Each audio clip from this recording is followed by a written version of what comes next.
জানেন যে গত ১৬ তারিখ অর্থাৎ বুধবার রাজশাহীর তালাইমারীতে মেয়েকে উত্ত্যক্ত করার প্রতিবাদ করতে গিয়ে বাবা নির্মমভাবে সন্ত্রাসীদের দ্বারা নিহত হন।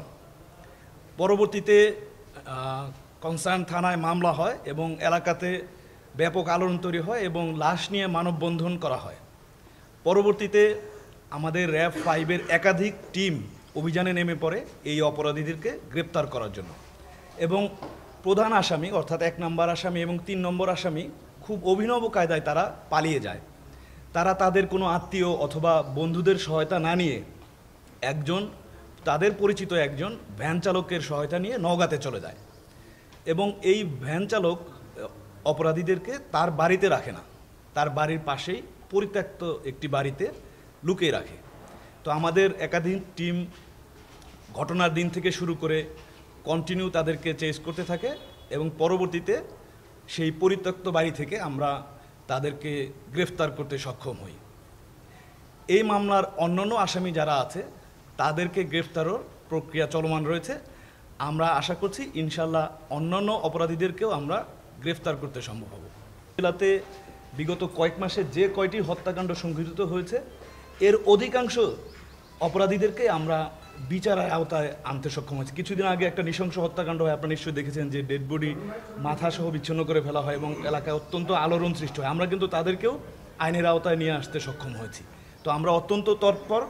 আপনারা যদি বিগত ঘটনাগুলি দেখেন এবং তাদেরকে যে আইনের আওতায় নিয়ে আসা সম্ভব হয়েছে এ থেকে বুঝতে পারবেন যে এদেরকে কিভাবে ডিল করা হচ্ছে এবং আমরা আশা করছি যে এটা ধীরে ধীরে হ্রাস পাবে এবং একটি ঘটনা দিয়ে আসলে মূল্যায়ন করাটা ঠিক হবে না। রাজশাহীতে আমি মনে করছি যে আইন শৃঙ্খলা পরিস্থিতি যথেষ্ট ভালো।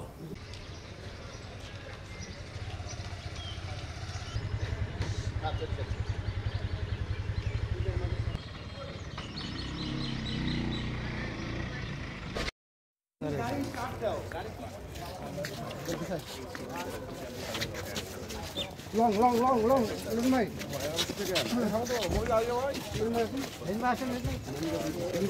Oh God.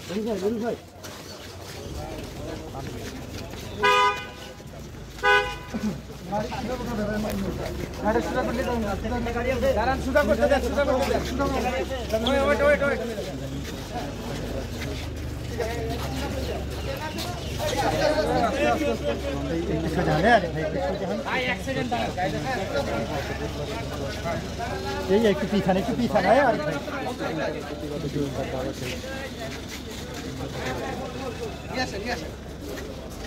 গাড়ি পর্যন্ত আশাপুর গাড়ি পর্যন্ত নিয়ে এখন নেন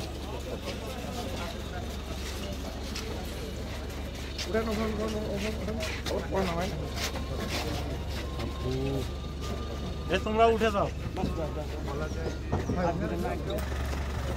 দৌড়াইছে সামনে দিয়ে, ক্যামেরার সামনে দিয়ে দৌড়াইছো কেন?